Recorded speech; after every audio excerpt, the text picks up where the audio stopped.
Civil service के लिए क्यों प्रिपेयर करना है। बहुत सारे लोग, अरे पेरेंट्स ने बुलाया, मम्मी पापा की विश है कि चलो मेरा बच्चे आईएएस बनेंगे, आस पड़ोस वाले किसी ने कर लिया, वो कर रहे हैं तो इसलिए हम कर रहे हैं। ऐसा बिल्कुल नहीं होना चाहिए। खुद का मोटिवेशन खुद से आना चाहिए। खुद को पता होना चाहिए कि मैं कर सकता हूँ कि नहीं कर सकता।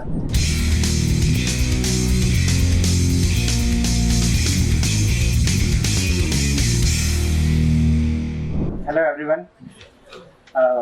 Now I want to tell you something about the various myths attached with this exam. And one of the basic myths for the people like in cities like Jaipur is that Delhi जाने से ही होगा, जयपुर में कुछ नहीं होगा। But trust me, मैं कभी दिल्ली नहीं गया। मैंने आज तक कभी कोई दिल्ली की कोचिंग नहीं देखी कैसी होती है। मुझे राजेंद्र नगर का एड्रेस भी नहीं पता कहाँ है। यहीं जयपुर के जिससे मैंने कोचिंग की है। जब जयपुर में शुरू हुआ, I was here in college, और मैंने कॉलेज के साथ ही कोचिंग ज्वाइन करी एंड यहीं से मैंने किया। तो ट्रस्ट मी, दिल्ली जाने से कुछ नहीं होगा। यहाँ पे सेम फैकल्टी जो दिल्ली में पढ़ाती है, same faculty comes here also, same material, same guidance, everything is available here. So why to go there, because it is not easy to go and remain focused in Delhi. वहाँ बहुत सारे और distractions हैं। उसमें एक बहुत स्ट्रॉन्ग विल पावर वाला person ही सर्वाइव कर सकता है। सिर्फ दिल्ली जाने से कुछ नहीं होता, वहाँ पे फोकस रखना भी बहुत ज़रूरी है। और जो मिथ्स हैं इस एग्ज़ाम में, फर्स्ट ये है कि बहुत टफ एग्ज़ाम है, कोई नहीं जा सकता, ऐसे ही आसानी से नहीं होता। बहुत टॉपर लोग जाते हैं जो बचपन से 90 मार्क्स से वो लाया वही होगा। बट ट्रस्ट में ऐसा भी कुछ नहीं है। मैं अपने लाइफ में हमेशा एक एवरेज स्टूडेंट था। कॉलेज में मेरी क्लास में मेरी 27th रैंक थी एंड मेरे से ऊपर वाले मेजॉरिटी लोग सिविल सर्विस के लिए प्रिपेयर कर रहे थे। बट उनमें सबसे पहले मैंने ही क्रैक किया है, उन्होंने नहीं किया है। तो देन एक जो बेसिक क्वेश्चन है कि सिविल सर्विस के लिए क्यों प्रिपेयर करना है। बहुत सारे लोग, अरे पेरेंट्स ने बुलाया, मम्मी पापा की विश है कि चलो मेरा बच्चे आईएएस बनेंगे, आस पड़ोस वाले किसी ने कर लिया, वो कर रहे हैं तो इसलिए हम कर रहे हैं। ऐसा बिल्कुल नहीं होना चाहिए। खुद का मोटिवेशन खुद से आना चाहिए। खुद को पता होना चाहिए कि मैं कर सकता हूँ कि नहीं कर सकता। ऐसा नहीं कि चलो पेरेंट्स ने भेज दिया, चलो कोचिंग जाओ, आईएएस बनना है तो मैं आ गया, उससे नहीं होगा। मोटिवेशन अंदर से आना चाहिए। Otherwise you will be wasting your time and your parents money. आप जाओगे, जाके वापस आ जाओगे, डेली वैसे ही होगा, कुछ भी इम्प्रूवमेंट नहीं होगा।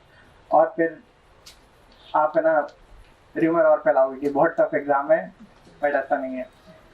Because you need to do a lot of hard work, और वो विदाउट सेल्फ मोटिवेशन नहीं आएगा। KSG की coaching just like army training, मतलब दिस इज है ना, कमांडो ट्रेनिंग।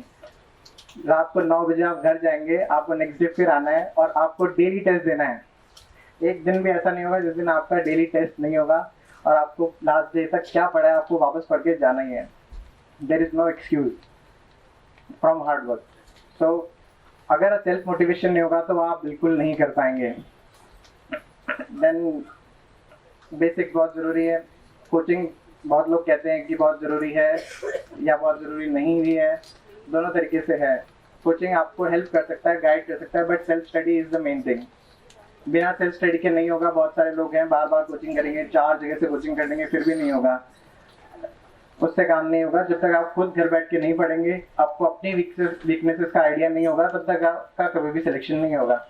आपको अपनी वीकनेस पे वर्क करना है। मेरे फ्रेंड्स ने बोला कि डॉक्टर विपिन थे, उन्होंने बताया कि मेरे को हिस्ट्री पसंद है तो मैं हिस्ट्री पढ़े जा रहा हूँ, मैं बाकी सब्जेक्ट पे फोकस नहीं कर रहा। तो जब तक आप अपने वीक पॉइंट्स को एड्रेस नहीं करेंगे, you will never get through, क्योंकि उससे तो क्वेश्चन आएगा ही आएगा। ऐसा नहीं है कि मुझे हिस्ट्री पसंद है तो आपसे सिर्फ हिस्ट्री से क्वेश्चन पूछेंगे, क्वेश्चन सब फील्ड से पूछे जाएंगे। तो आप जब तक अपनी वीकनेस को एड्रेस नहीं करेंगे तब तक नहीं हो पाएगा। तो आइडेंटिफाई योर वीकनेसेस कि मुझे किस चीज़ में डर लगता है, क्या सब्जेक्ट मुझे समझ में नहीं आता है। B it the prelim stage, उसमें बहुत सारे वास्ट सिलेबस है, उसमें क्या मेरी वीकनेस है।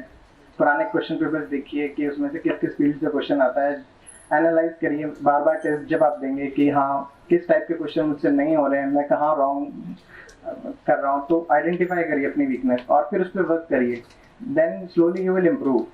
Same is the mains exam. Mains में 9 पेपर होते हैं, 2 लैंग्वेज के हैं, हिंदी इंग्लिश। वो जनरली क्वालिफाइंग नेचर के हैं तो उसमें ज़्यादा मेहनत की ज़रूरत नहीं होती, बट उसमें भी लोग फेल होते हैं। तो अगर आप इंग्लिश मीडियम से हैं तो हिंदी भी थोड़ा अच्छे से पढ़िए, और हिंदी मीडियम से हैं तो इंग्लिश भी बेसिक थोड़ा आइडिया होना चाहिए। जीएस के 4 पेपर्स होते हैं, उसमें सबका अलग अलग क्राइटेरिया है। जीएस 1 का पेपर है हिस्ट्री ज्योग्राफी, उसमें मोस्टली स्टैटिक क्वेश्चन आता है, उसके लिए उस तरीके से प्रिपेयर करना है। GS 2, 3 economy, science and technology, international affairs, उसमें मोस्टली करंट अफेयर्स पे फोकस रहता है, तो हमको करंट अफेयर्स पे फोकस करना है, बेसिक्स पे उतना फोकस नहीं होता, वो हमारा प्रीलिम्स तक काफ़ी कुछ कवर हो जाता है। और करंट अफेयर्स का सोर्स भी आपको अच्छे से देखना है, ये नहीं कि आप जी न्यूज़ देखते हैं तो आपका करंट अफेयर्स कवर हो जाएगा। You need a well known और या फिर एक अच्छा सोर्स बहुत ज़रूरी है। Then optional subject is very important, आपको स्टार्टिंग में ही अपना ऑप्शनल सही चूज़ करना है। And there is nothing like a best optional कि इसमें अच्छे मार्क्स आते हैं तो मैं ये ले लूँगा, मेरा सिलेक्शन हो जाएगा। There are around 30 optional exam subjects in the UPSC syllabus, and सभी से सिलेक्शन होता है, ऐसा कोई भी नहीं है कि जिससे कोई भी सिलेक्शन नहीं हुआ हो। And there is nothing like best, जो आपको अच्छा लगता है, जिसमें आप मेहनत कर सकते हो, आपको गाइडेंस अवेलेबल है, मटेरियल अवेलेबल है, आप उस सब्जेक्ट को ले लो एंड उस पर आप मेहनत करोगे तो आपका ज़रूर होगा। Then more than this studying part, it is like hard work and dedication, वो बहुत ज़रूरी है। लाइफ में डिसिप्लिन लाना बहुत ज़रूरी है। ऐसा बिल्कुल नहीं होगा कि मैं आज 2 दिन पढ़ लिया फिर मैं 3 दिन आराम करूँगा क्योंकि मैंने 12 घंटे पहले पढ़ लिया है, ऐसा करने से नहीं होगा। आपको डेली पढ़ना होगा, डेली 6-7 घंटे, जैसा भी आपका रूटीन है उसके अकॉर्डिंग आपको चलना पड़ेगा। बहुत सारे लोग ने जॉब के साथ भी किया है, वो तब भी क्लियर कर लेते हैं। बहुत सारे लोग घर बैठ के भी क्लेम कर देंगे हमने 10-10 घंटे पढ़ाई करी, तब भी नहीं होता, बिकॉज उन्होंने वो क्लेम कर रहे हैं कि उन्होंने पढ़ाई करी, पर एक्चुअली उन्होंने उतना सीरियसली नहीं पढ़ा। जैसा पहले विपिन ने बताया कि लोग व्हाट्सएप लेके बैठे हैं, 1 मिनट पढ़ेंगे, 2 मिनट व्हाट्सएप देखेंगे, तो ऐसा करने से नहीं होगा। डिसिप्लिन लाइए, ऐसा मैं नहीं कह रहा कि बिल्कुल आइसोलेट हो जाइए, सिर्फ पढ़ाई करिए, हर चीज़ के लिए टाइम डिसाइड करिए कि हाँ मुझे 1 घंटा खेलना है, मुझे 6 घंटा पढ़ना है, बट सिर्फ 6 घंटे में फिर आप सिर्फ पढ़ाई करिए। वो 6 घंटे में और चीज़ के बारे में मत सोचिए, उसके लिए अलग से टाइम रखिए और उस टाइम में बिल्कुल वही करिए। आपको मूवी देखनी है तो डेली आप डिसाइड कर लीजिए मुझे 2 घंटे मूवी देखनी है रात को, लेकिन उसके पहले 7 घंटे 6-7 घंटे जो भी आप डिसाइड करते हैं इतना मुझे पढ़ना है। डेली का टारगेट सेट करिए, मुझे इतना आज पढ़ना ही पढ़ना है। वो करे बिना आपको नींद भी नहीं आनी चाहिए, ऐसा डेडिकेशन आपका होना चाहिए। एंड उसके अलावा ऑलमोस्ट बाकी सब लोगों ने कवर कर लिया है, और कुछ आपके डाउट्स होंगे तो क्वेश्चन आंसर सेशन में हम बाद में करेंगे। Thank you.